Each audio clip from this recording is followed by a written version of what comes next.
Oke, sekarang kita akan mencoba mensimulasikan kegiatan praktikum rekayasa aquaculture untuk materi yang pertama, yaitu pengukuran kondisi lingkungan untuk kegiatan budidaya. Peralatan yang kita butuhkan tentunya suatu lokasi di mana di situ potensi untuk dikembangkan menjadi unit kegiatan budidaya. Ini sampel lokasinya, Paranje, kawasan perikanan Barat Paranje, dan beberapa bahan yang akan kita gunakan untuk mengukur kondisi perairan secara in situ. Di sini kita menggunakan test kit dari Sera test kit. Di sini sama ini satu dari Hana test kit. Sera test kit ini dalamnya ada banyak, bisa ngukur pH, pH, pH, NO2, NO3, NH4, NH3, PO4, Cu sama Ca. Kalau yang ini terpisah, masih sama Sera test kit ini untuk mengukur O2 nya. Kalau yang Hana ini, yang Hana test kit ini untuk mengukur salinitas. Nanti kita bakal coba satu-satu. Terus yang bola pingpong, meteran sama penggaris ini kita pakai untuk mengukur debit air. Nanti ini kita coba satu-satu, kita lihat dulu dalamnya. Nah, dalamnya kayak gini. Prinsipnya sama dengan titrasi, cuman lebih sederhana. Di sini nanti ada buku panduannya, tata caranya, buku panduannya, ada berbagai macam bahasa. Terus di sini juga ada apa ya ini disebutnya, tabel ukur, warna ukur. Nanti hasilnya disesuaikan warnanya sama yang di kertas ini. Jadi kalau misalkan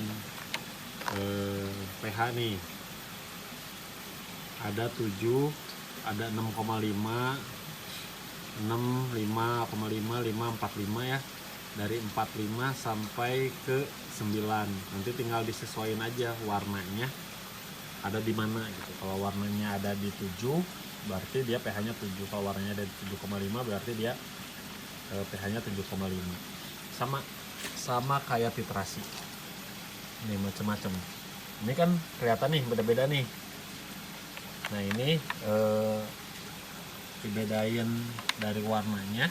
Nanti juga ada ketulisan keterangannya untuk masing-masing parameter uji. Misalkan kita coba yang tutupnya warna merah. Ini merah ya, ini ungu magenta. Nah, ini regen untuk pH. Cuman satu. Tuh ada tulisannya. Di botolnya ada tulisannya. Nanti juga di buku yang tadi sama ada tulisannya. 5 ml air,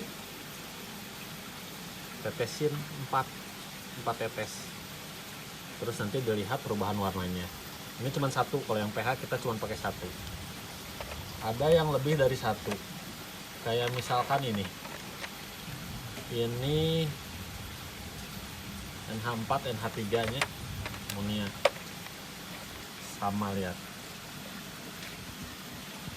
Ini juga NH4, NH3, ini juga sama NH4, NH3. Ini regen 1, ada tulisannya tuh 1. Ini regen kedua, ini regen ketiga. Nanti kita coba, nanti tuh kan ada tulisannya ya. Kasih 6 tetes. Nanti udah gitu dikasih lagi ini 6 tetes. Terus nanti dikasih lagi ini sama 6 tetes. Jadi bertahap. Jadi masing-masing beda. Ada yang nunggu ini ini 6 tetes, terus ditunggu 2 menit, nanti baru masukin ini lagi 6 tetes, terus nanti ditunggu lagi berapa menit baru masukin lagi ini 6 tetes. Beda-beda. Nanti kita coba, ada panduannya. Ini sama DO, ini juga alkalinitas test kit. Oke. Setelah kita mengenali alat-alatnya dan bahan-bahannya, sekarang kita akan melakukan penelusuran untuk mengisi lembar kerja yang sudah diberikan di classroom. Lembar kerja praktikum rekayasa aquacultur. Jadi karena berhubung kondisinya sedang tidak kondusif, kalau semester kemarin teman-teman PSDAQ Pangandaran kan kunjungannya ke BUG Pangandaran untuk pengisian lembar kerjanya. Nah, kalau sekarang sebagai percontohannya, kita di kawasan perikanan darat Ciparanji. Silahkan dibuka lembar kerja praktikum rekayasanya. Yang disitu ada tulisan kelompok, anggota, terus melakukan penelusuran, pengukuran, pengamatan pada suatu kegiatan kawasan budidaya perikanan yang ada gambar. Boleh dibuka. Ini ada gambarnya. Nah, ini kan di gambarnya kotak-kotak ada nomor. Ada 3 jenis nomor. Yang pertama nomor warna hitam yang tulisannya kurus-kurus. Terus nomor warna biru yang tulisannya agak gendut. Terus nomor warna oranye, kuning oranye yang tulisannya sama agak gendut. Udah dilihat. Nah, sekarang kita akan melakukan jejak penelusuran. Ini layout Ciparanjinya ya. Kalau teman-teman lihat nomor 1, nomor 1 itu ini paling atas. Nomor 1. Kolam yang paling besar. Nomor 1. Ini nomor 1.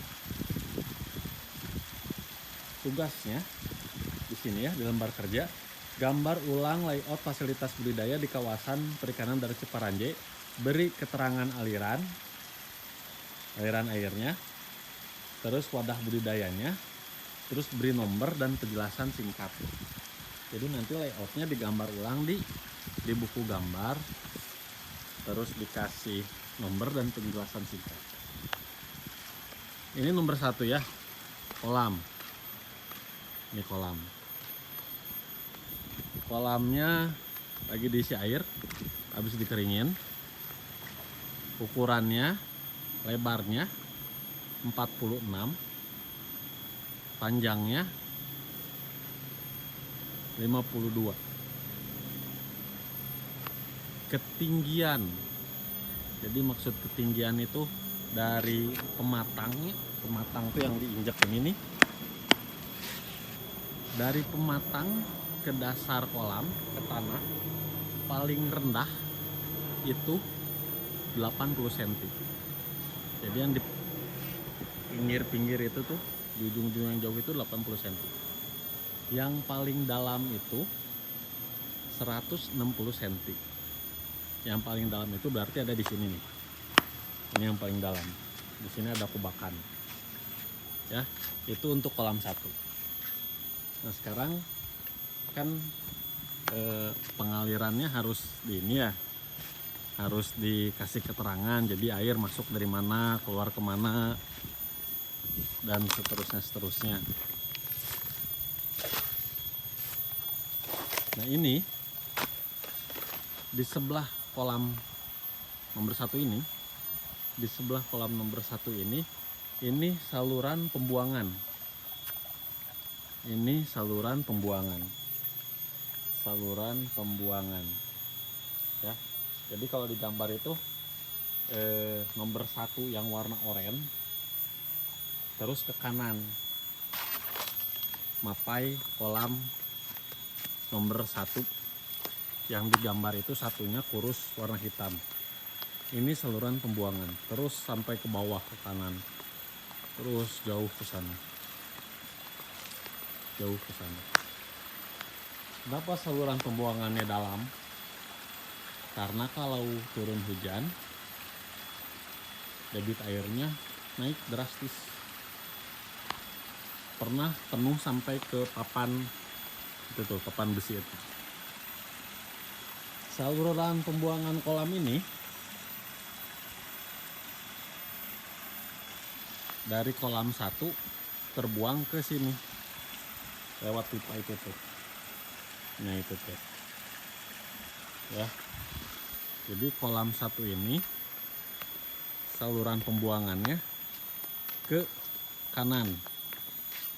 Kalau digambar berarti kolam 1 ini saluran pembuangannya ke atas ya, ke saluran yang nomor 1 oranye, kuning oranye lah kita.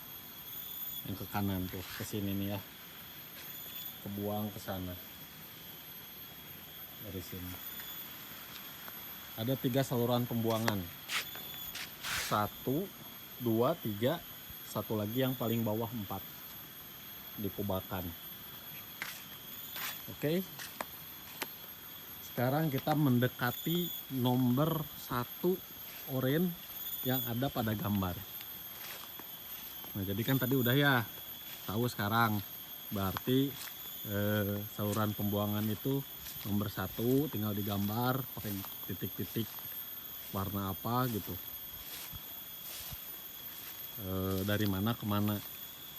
Jadi dia manjang dari 1 oranye ini ke atas kolam nomor 10, terus ke sana ke kanan. Nah ini pintu air ya, itu pintu air namanya, papan kayu. Pintu air ini untuk nahan air, jelas yang pasti air dari sumber air utama ditahan kan penuh nih, ditahan penuh. Karena penuh naik masuk ke sini, masuk ke inlet utama perairan di kawasan perikanan darat Ciparanjé, masuk ke sini ya. Dari sumber air utama masuk, ada lubang di situ ya. Ada lubang di sini. Nah ini air yang mengairi atau mengisi kolam-kolam yang ada di sini. Kalau hujan besar pintu airnya dibuka, jadi airnya langsung ke sana semua. Soalnya kalau hujan tuh benar-benar kotor, dan banyak batu-batu yang ikut terbawa air, juga sampah-sampah yang lain.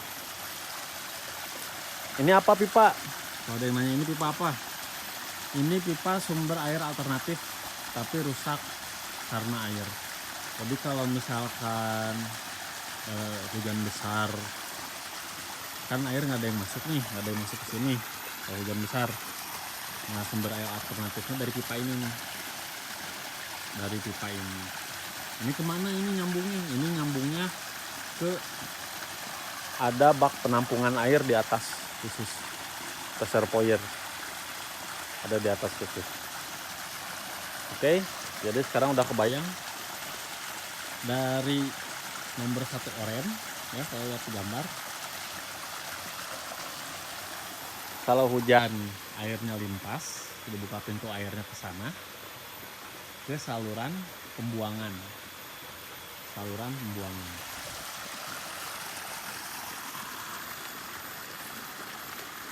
Kalau penuh masuk ke saluran pengairan.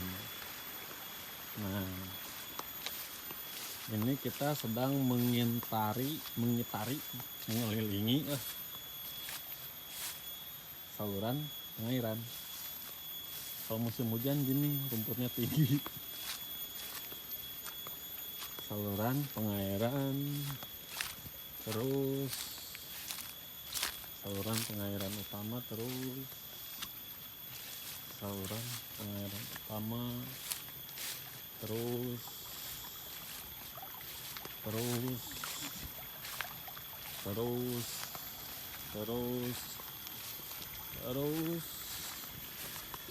sampai di belokan saluran air utama ya. Ini kolamnya tuh, ini kolamnya. Tadi kita mulainya dari sana, nah, ada motor sana tuh, ada motor. Masuk inlet, ini inlet. Inletnya kita kasih sosong, namanya sosok gitu, saringan. Jadi nanti waktu ngisi air kolam, ikan-ikan kecil, terus parasit-parasit yang ukurannya besar nggak bakal ikut masuk ke dalam kolam, soalnya nanti kolamnya diisinya sama larva. Jadi kalau misalkan ada bungkreng itu apa ya,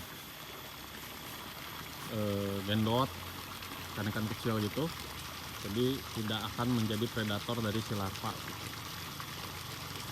Oke, kita terus mengitari. Nah, ini itu reservoir. Ini adalah sumber air untuk hatchery. Itu kan kelihatan ya keluar air ya. Ini air dari mana? Ini air resapan tanah. Dari situ. Dari sini nih. Air resapan tanah. Jadi sumber air yang kita punya itu, sumber air di sini di kawasan perikanan darat Ciparanji itu air resapan tanah, air permukaan. Jadi bukan mata air yang keluar dari tanah atau dari batu atau dari mana gitu yang dalam jumlahnya besar. Jadi ini air yang meresap di tanah terus terkumpul di satu saluran pengairan. Yang ini yang ngocor yang ngocor ini itu tertampung dari area dari sini sampai ke sana. Tapi dia nempikan ka dieu. Lumayan banyak. Yang tadi di nomor 1 juga sama. Itu sumber airnya kayak gini semuanya. Cuman mengalir di satu pengairan. Ini itu yang warna biru.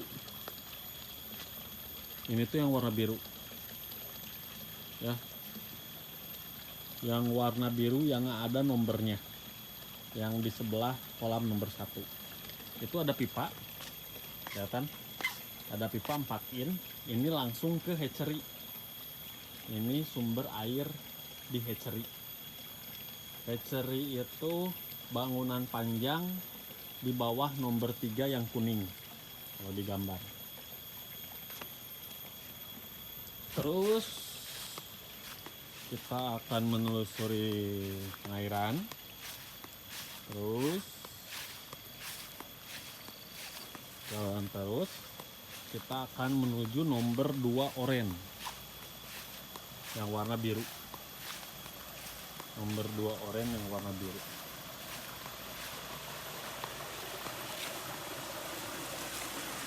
Ini nomor 2 oranye yang warna biru. Ini bak kontrol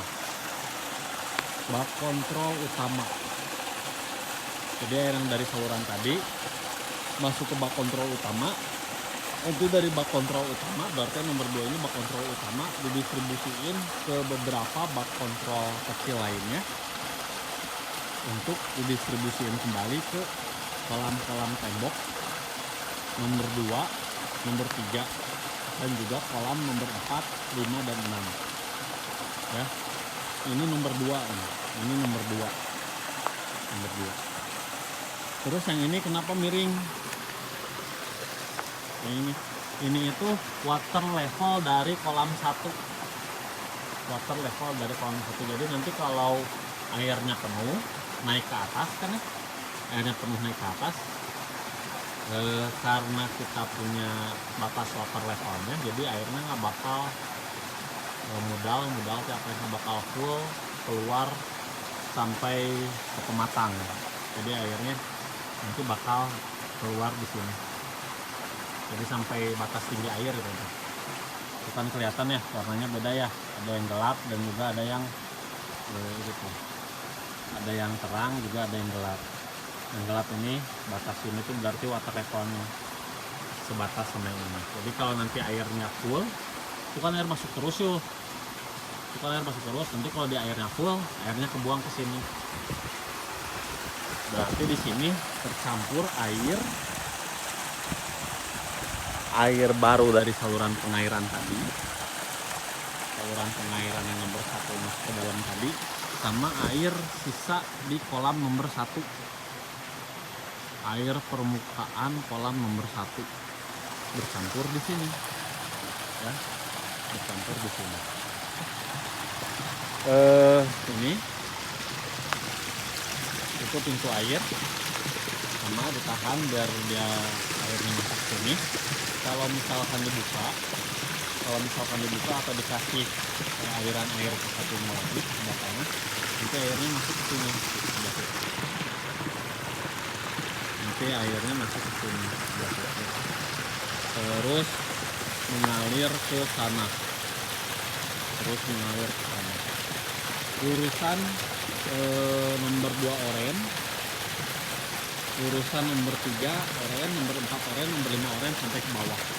Jadi kalau yang di sebelah atas tadi itu tuh, yang sana kan ada saluran pembuangan yang atas itu. Nah kalau ini saluran inletnya, saluran air masuk. Oke. Sekarang kita akan melakukan penelusuran kembali dari saluran ini, dari bak kontrol utama. Dari bak kontrol utama ini, dari sini ada pipa, terus ditutupin biar sampahnya tertutup. Pipa ini nanti masuk ke bak kontrol yang kecil ini.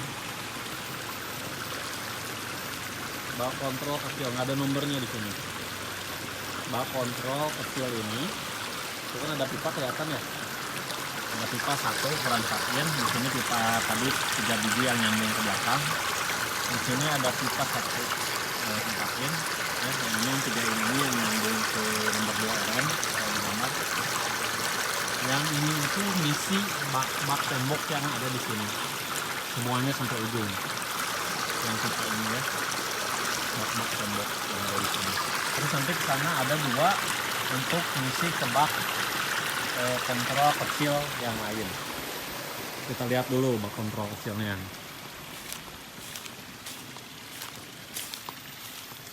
Nih, ada lagi di sini. Di gambar nggak ada bak kontrolnya. Ini bak kontrol ini ngisi ke 4 kolam tembok yang ini. 1, 2, 3, 4 yang sebelah kanan, sama yang kecil-kecil ini juga sama ya, 4. Nanti ada bak kontrol kecil lainnya, 1 lagi bak kontrol kecil lainnya, yang 1 lagi itu yang ini nanti ngisi kolam, kalau digambar kolam 4, 5, sama 6 yang ini nih, 4, 5, sama 6 ya. Ini ya, 4, 5, sama 6. Yang atasnya ini hatchery, nanti dijelasin kemudian. Sekarang kita kembali lagi ke bak kontrol kecil yang tadi, yang ini sama yang itu. Nah,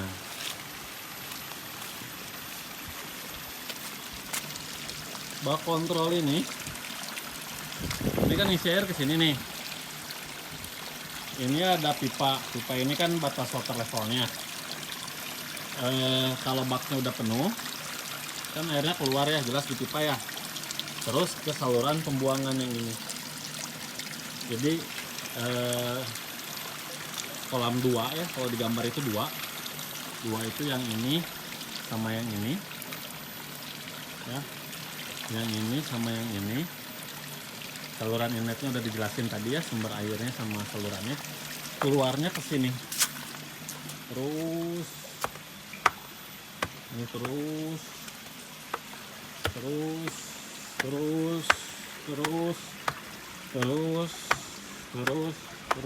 terus nah ke sini. Di sini pembuangannya ini nanti akan nyambung. Ini pembuangan bawah tanah ya, pipa bawah tanah. Nanti dia akan nyambung ke nomor 2 biru. Dia akan nyambung ke nomor 2 biru, nyambung ke nomor 1, nomor 2 dan nomor 3 dan nomor 4. Nanti dia dari sini akan ke nomor 2 dulu. Oke. Dari sini. Sekarang kita ke kolam yang lain. Nah, kalau yang 4 ini, yang kalau digambar itu nomor 3, yang 4 ini juga sama, ada batas water levelnya ya. Pembuangannya ini yang kecil nih, yang bala ya, ke sini ya, ke bawah ke sini, ke sini, ke sini, ke sini, ke sini, ke sini, ke sini. Terus ada pembuangan sama bawah tanah, pipa di bawah sana ada. Itu nanti nyambungnya ke nomor 1 biru bawah tanahnya, pembuangan nomor 1 biru. Oke. Nah, sekarang kita ke kolam yang di bawahnya. Yang ini berarti kalau digambar kolam nomor 6, yang ini kolam nomor 5, yang itu kolam nomor 4. Sumber airnya tadi udah dijelasin kan ya, ada dari dekat hatchery bak kontrol kecil. Sumber airnya.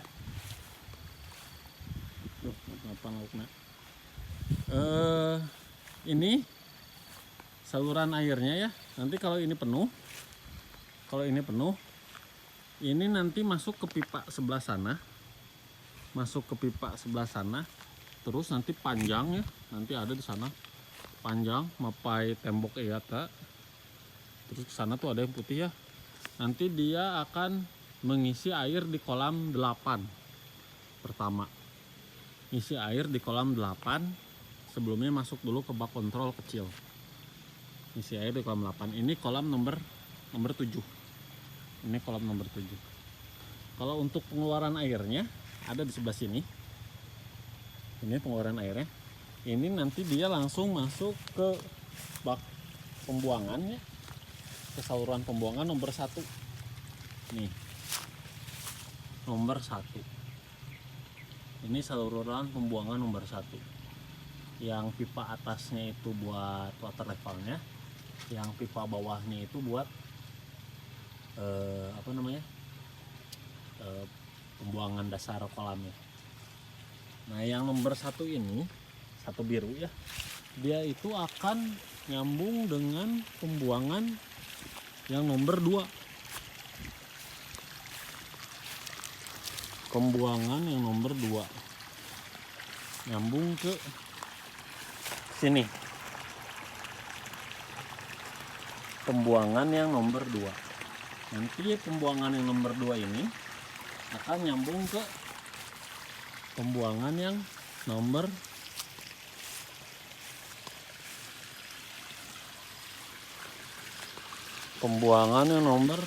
3. Ini air yang keluar ini ya, itu adalah air pembuangan dari bak tembok yang nomor 2 dan 3. Di sini nanti mapai semuanya. Nah, bak kolam nomor 7, dari mana sumber airnya?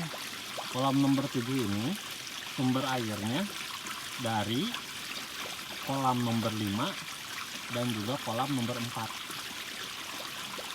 kolam nomor 5 ini air pembuangannya. Jadi batas water levelnya ketika airnya sampai situ, airnya terbuang ke kolam nomor 7. Yang dari kolam nomor 5, yang dari sini kebuang ke sini. Terus yang dari 4 juga airnya kebuang ke sini pipa. Jadi ini air bekas kolam nomor 5 dan juga kolam nomor 4. Air nomor 5 juga inletnya sama nomor 4 itu udah kecampur air bekas dari kolam nomor 1. Sekarang di sini punya nggak sumber air bersih? Salurannya ada, salurannya. Nah ini sumber air bersih. Nanti ini itu ke nomor 3 warna oranye ada di sebelah situ. Nomor 3 warna oranye itu saluran pemasukan air bersih inletnya. Nah ini nih, itu nuku jokut. Nah ini nomor 3. Jadi ini kan saluran pengairan utama inlet ya. Tuh yang tadi dari sana. Nah nanti kita pasang lagi pintu air, nanti airnya ngisi ke bak kontrol ini, terus nanti masuk ke kolam. Nanti airnya masuk ke kolam. Jadi sumber air bersihnya dari sini kalau perlu air bersih. Bukan air bersih, air barunya yang bukan dipakai bekas kolam. Nah sekarang kita akan menelusuri inlet ini. Terus ini ada di samping kolam nomor 7. Terus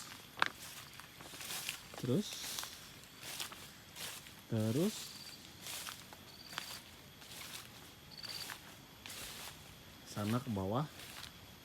Kita turun dulu di sini.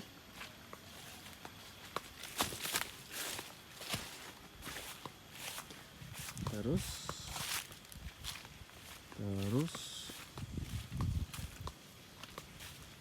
nah di sini ada pembuangan dari kolam nomor 7. Ini pembuangannya ini, ada pipa-pipa tuh, ada 3 pipa 4-in. Ini nanti ini nyambung ke nomor 4 ya, nomor 4 biru.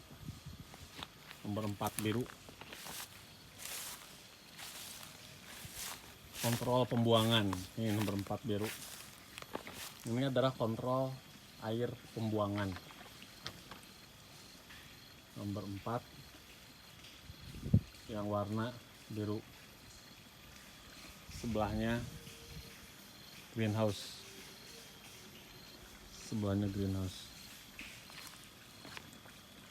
Greenhouse ini yang warna abu-abu ada nomornya di atas nomor 4 biru ya. Nah ini saluran pengairan tadi, inlet pengairan tadi. Terus airnya di sini bercampur. Airnya di sini bercampur dengan sisa pembuangan dari berbagai bak yang ada.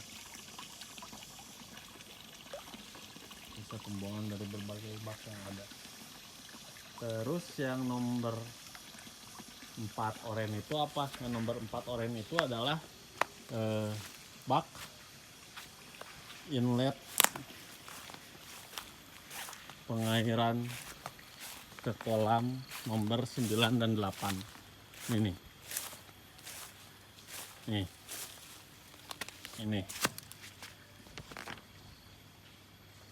Ini itu nomor 4 oranye. Nanti kalau kita butuh air bersih tinggal ditutup pintu airnya ini, terus nanti airnya masuk. Ini ada papannya, nanti airnya masuk dan akan mengisi bak kontrol yang di sana, sama bak kontrol ada yang di situ untuk mengisi kolam nomor 9, 8 dan juga 10. Kalau untuk ngisi kolam nomor 10 bak kontrol kecilnya ada di atas bak. Kalau ini kan bak pembuangan ya, 4 biru, ada di atas ini. Nanti ini ngisi ke kolam nomor 10 tuh, yang di sana ya. Nah, terus kita akan melihat dari mana lagi air dari bak 4 oranye itu akan terdistribusi. Akan terdistribusi ke sini. Bak kontrol kecil. Ini ngisi air di kolam nomor 10 yang besar itu.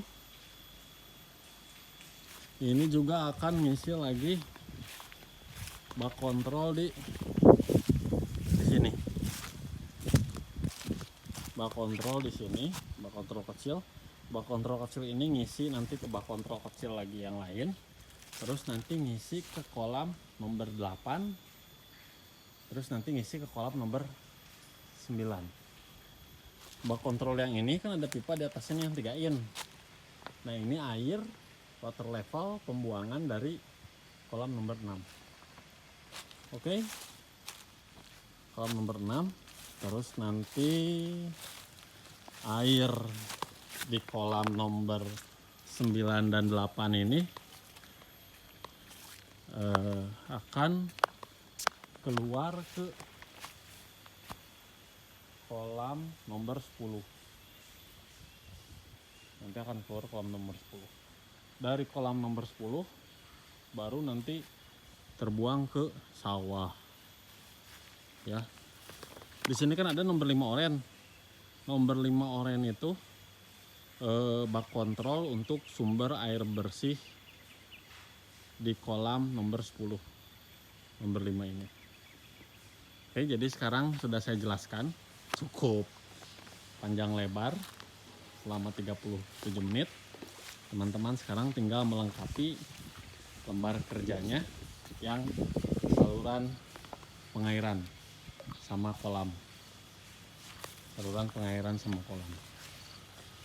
Untuk pertanyaan lebih lanjut bisa lewat post di Google Classroom.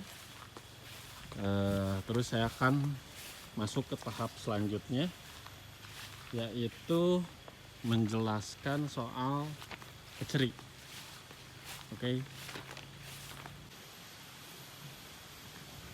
Oke, sekarang saya akan melanjutkan menjelaskan soal hatchery. Di lembar kerja di situ tertulis gambar ulang layout hatchery di kawasan perikanan dari Ciparanje, beri keterangan aliran air, sebutkan fasilitas dan bagian-bagiannya, beri nomor dan penjelasan singkat. Di sini ada layoutnya, jadi nanti layoutnya digambar ulang. Terus saya akan masuk dan menjelaskan bagaimana hatchery ini. Hatchery pertama di depan ada footbed. Sebenarnya ini footbed untuk mensterilkan kaki, biar kalau masuk dari luar nggak bawa penyakit, parasit atau kotoran-kotoran ini. Ini hatchery. Ada gambar warna biru kotak-kotak panjang. Ada 2 kotak yang lebih besar daripada kotak yang lainnya. 2 itu adalah yang ini, yang isinya ikan nila. Yang 1 dan yang 2. Yang abu-abu itu rak akuarium ini. Rak akuarium itu yang abu-abu. Yang ini itu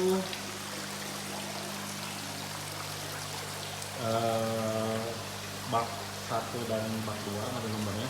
Yang warna biru yang kotak agak besar, ini bisa dipakai untuk menyimpan induk. Ini kalau sekarang juga sama lagi dipakai buat nyimpan induk.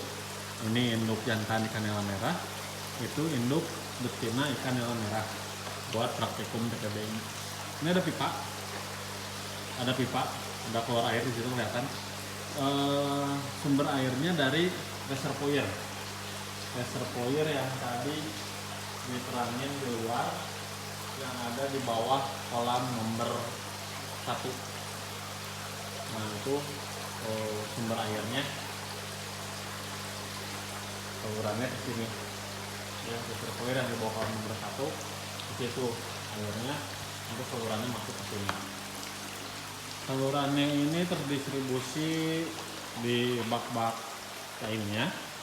Ini ukuran baknya 2 kali 1 meter, tingginya 1 meter. Terus kesananya sama,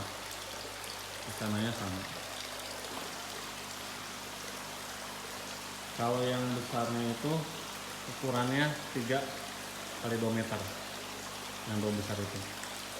Ini ada water levelnya, dipasang di luar atau dipasang di dalam. Kalau dipasang di dalam berarti air dasar yang keluarnya, kalau dipasang di luar berarti air dasar bak yang keluarnya, kalau dipasang di dalam berarti air permukaan yang keluarnya. Nanti dia akan mengalir dan keluar di saluran pembuangan, dan nanti saluran pembuangannya ini akan masuk ke saluran inlet kolam, akan masuk ke sebelah bak kontrol nomor 2 itu yang tadi memanjang antara 2 oren, 3 oren, 4 oren, 5 oren yang di atasnya, yang saluran inlet. Jadi kalau misalkan di hatchery ini ternyata teman-teman memelihara ikan yang sakit, kemungkinan besar akan tertular ke ikan-ikan yang di luar. Ya, ini layoutnya digambar ulang, dijelasin saluran pengairannya, dibuatnya di gambar. Oke. Kalau bak-bak ini emang nggak usah digambar, ini emang anggap nggak ada aja. Bak-bak ininya nih, bak ininya, sama saluran pengeluarannya, sama saluran pemasukannya. Oke, sekarang kita akan melakukan pengukuran debit air dan juga kualitas air. Nah, masuk ke saluran ini, maksud saya tadi air dari hatchery itu, dari bangunan itu masuk ke saluran ini. Di sebelahnya bak kontrol kecil yang ke kolam berapa ini? 456. Oke, sekarang kita akan mengukur debit air. Let's go. Oke, sekarang kita akan lanjut ke bagian pengukuran debit air secara sederhana. Di lembar yang sudah dibagikan, di situ ada 2 cara pengukuran debit air secara sederhana. Kita buka ke halaman ketiga, lembar ketiga, yaitu pengukuran debit air dengan metode apung. Jadi nanti ada yang diapungin, terus kita hitung berapa debitnya. Ya, dibaca dulu nih ya, dipang bacain. Metode ini menggunakan alat bantu suatu benda ringan terapung untuk mengetahui kecepatan air yang diukur dalam suatu aliran terbuka. Untuk mengetahui kecepatan air ya, keyword pertama. Biasanya dilakukan pada sumber air yang membentuk aliran yang seragam atau uniform. Yang sebelumnya saya bilang, jadi lebarnya itu kurang lebih harus rata sama lebar saluran airnya ya, lebar penampang airnya, sama dasarnya juga kurang lebih harus rata gitu. Jadi bukan berbatu atau ada legokan atau apa gitu ya. Pengukuran dilakukan oleh 3 orang yang masing-masing bertugas sebagai pelepas pengapung di titik awal. Titik awalnya di sana, ujung meteran itu yang ada garis jembatan itu. Masing-masing bertugas sebagai pelepas pengapung titik awal, pengamat di titik akhir lintasan, ini titik akhir lintasannya, dan pencatat waktu perjalanan alat pengapung dari awal sampai titik. Berarti nanti waktunya dicatat, pelampungnya itu ya, dari awal, dari start ke finish berapa lama. Jadi kita menghitung seberapa cepat pergerakan air dari sana ke sini. pergerakan air dari sana ke sini. Pengukuran dilakukan dengan cara menghanyutkan benda terapung dari titik tertentu start, kemudian dibiarkan mengalir mengikuti kecepatan aliran sampai batas titik tertentu finish, sehingga diketahui waktu tempuh yang diperlukan benda terapung tersebut pada bentang jarak yang ditentukan tersebut. Alat-alat yang diperlukannya bola pingpong, stopwatch, alat ukur panjang meteran ya. Langkah-langkah pelaksanaan pengukuran dengan metode ini adalah: 1. Pilih bagian aliran air yang tenang dan seragam, hindari aliran yang memiliki pusaran air. Ini kita udah milih ya. Tentukan dulu panjang saluran lintasan P sungainya dan batasi titik awal start dan akhir finish, catat dalam form pengukuran. Panjang lintasannya udah kita tentukan 5 meter. Titik awalnya sudah, titik akhirnya juga sudah. Bersihkan bagian aliran tersebut dan bentuklah menjadi aliran air yang lurus dengan penampang aliran yang memiliki kedalaman yang relatif sama. Ini ya, relatif sudah bersih, sudah lurus. Dasarnya juga sama, relatif sudah sama. Bagilah panjang saluran lintasan menjadi beberapa bagian, misalkan 5 bagian titik. Ukur lebar sungai L pada titik tersebut dan ukur juga kedalamannya H pada bagian tepi kanan, tepi kiri, dan tengah aliran. Kemudian hitung masing-masing rata-ratanya, catat dalam formulir pengukuran. Nah, jadi kita disuruh mengukur, membagi dari ini kan ada 5 nih. Ya ada 5, ini kan 5 meter ya. Nanti kita bagi beberapa titik, misalkan di sini ya. 1 misalkan di sini. Terus nanti selanjutnya 4 meter itu ada di sini 2 misalkan ya, 2. Terus nanti 3 meter di sana sampai 1 meter. Nah, ini kan titik pertama nih. Titik pertama ini kita hitung berapa ketinggian airnya. Misalkan ini 5 cm. Terus kita ukur berapa lebar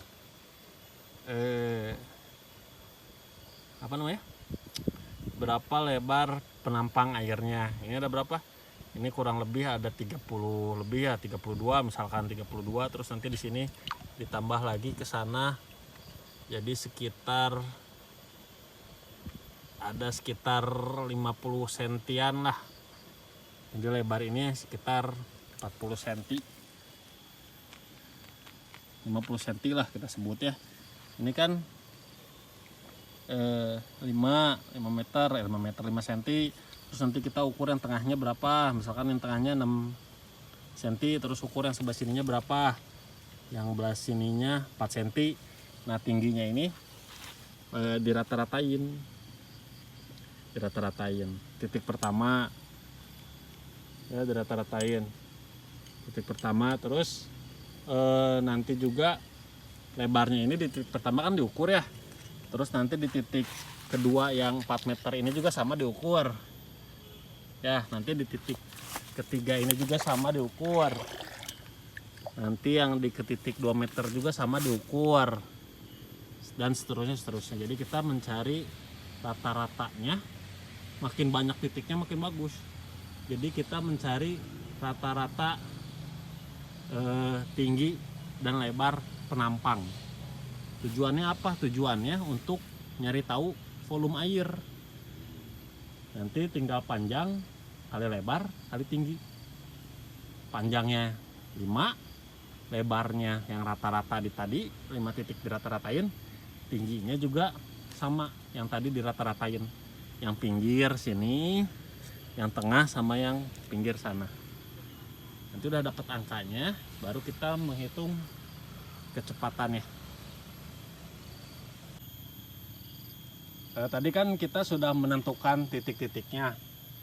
Yang 5 meter ini dibagi 5 titik, terus dimasukin ke tabel di halaman berikutnya. Di sini kan ada nih tulisannya tabel 2, tanggal pengukuran, nama sumber air, lokasi sumber air tulis. Terus ada tabel 2, penghitungan luas penampang A. Nah, titik 1, 2, 3, 4, 5 ini yang tadi udah ditentuin. Titik 1 meter, 2 meter, 3 meter, 4 meter, 5 meter. Terus yang lebarnya itu yang tadi ya, yang tadi diukur lebarnya berapa, yang tadi lebar penampangnya ya, yang 40. Terus nanti titik kedua, ketiga, keempat juga sama diukur lebarnya berapa. Terus haknya itu tingginya yang satu 2, 3 diukur sama di kelima titiknya, terus dicari rata-ratanya. Intinya kita mencari volume air yang berjarak 5 meter ini. Setelah dirata-ratain panjang kali lebar kali tinggi, terus dihitung kecepatannya dari start ke finish berapa lama. Jadi gini, kan tadi udah ketahuan volumenya ya.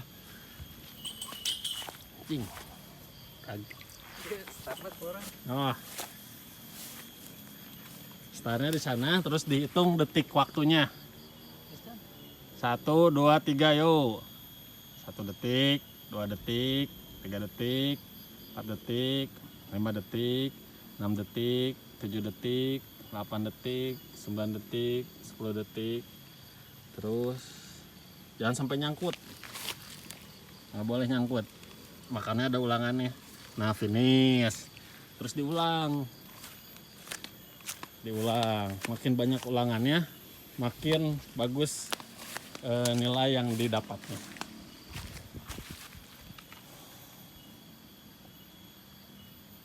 Nah, dihitung lagi waktunya, dihitung terus sampai finish, berhenti. Setelah dihitung waktunya, tinggal dimasukin ke dalam perhitungan rumus. Jadi intinya mah kita menghitung volume air di sini, di penampang ini kita menghitung volume air yang maju teh seberapa cepat gitu. Ininya ngikutin ini. Jadi volume yang air yang maju teh seberapa cepat kayak ini nih. Ini misalkan ini teh cai ya. Penggaris ini air, kita ngukur si air ini teh seberapa cepat. Kita set, kita jadi kehitung debitnya berapa detik per liter, berapa liter per detik. Oke, sekarang kita langsung ke pengukuran kualitas air. Oke, sekarang saya akan mencoba mengukur kualitas air. Pengukuran kualitas air ini menjadi dasar dari teman-teman merancang fasilitas atau bentuk yang diinginkan. Kalau di lembar kerja, di sini ada beberapa parameter yang diukur ya, salinitas, DO, pH, KH, GH, Fe, NO2, NO3, NH2, NH3, PO4, CO, alkalinitas, dan suhu perairan.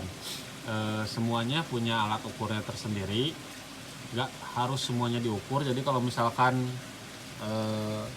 kegiatan budidaya yang akan dikembangkannya keramba jaring apung, nah berarti yang penting, parameter penting dalam pembuatan keramba jaring apung itu apa? Misalkan kalau di laut, kita harus tahu bagaimana dasar dari perairan tersebut gitu. Jadi pakai Ekman Grade, itu dilihat sampel dasar perairannya, atau kita pengen tahu kecepatan arusnya atau kecepatan anginnya. Di sini saya akan mencontohkan beberapa. Ada di sini di buku petunjuk, nanti sama saya di share. Kita akan mencoba di pH. Kita coba di pH. Ini airnya, air yang dari saluran pengairan inlet. Kita pH-nya ini pH bisa air tawar atau juga air asin, air laut. Pada prosedur kerjanya ambil 5 mili. Air tawar ambil 5 mili. Kita ambil 5 mili. 5 mili. Kita ambil 5 mili, tambahin dikit. 5 mili. Ini 5 mili. 5 mili. Terus kita kasih buffernya yang pH itu warna ini, warna merah yang tadi. Ini cuman satu, regennya cuman satu.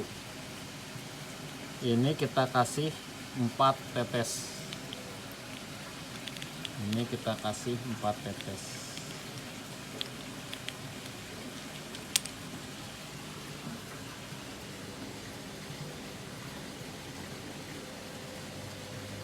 Satu, 2, 3, 4.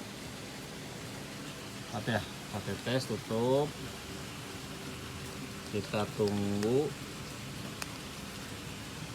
Kita aduk-aduk. Terus kita lihat di sini ada di mana warnanya. Tadi kan warnanya bening ya. Ini warnanya juga masih bening tapi kehijauan. Nah, sekarang kita ukur. Kira-kira adanya di mana? Yang ini. Apakah dia pH-nya 4,5? Enggak kan ya, jauh ya. 5 juga enggak. 5,5 enggak, 6 enggak, 6,5 agak ada kemiripan warna. Terus di 7 lebih mendekati kemiripan warnanya. Terus di 7,5, terus di 8,5, 9. Nah, sekarang dipilih yang mana yang kira-kira mendekati warnanya. Kalau di sini saya lihat kelihatannya ada di 7, berarti nanti ditulis di lembar kerjanya pH-nya 7. Nah, sekarang kita coba lagi yang lain, satu lagi.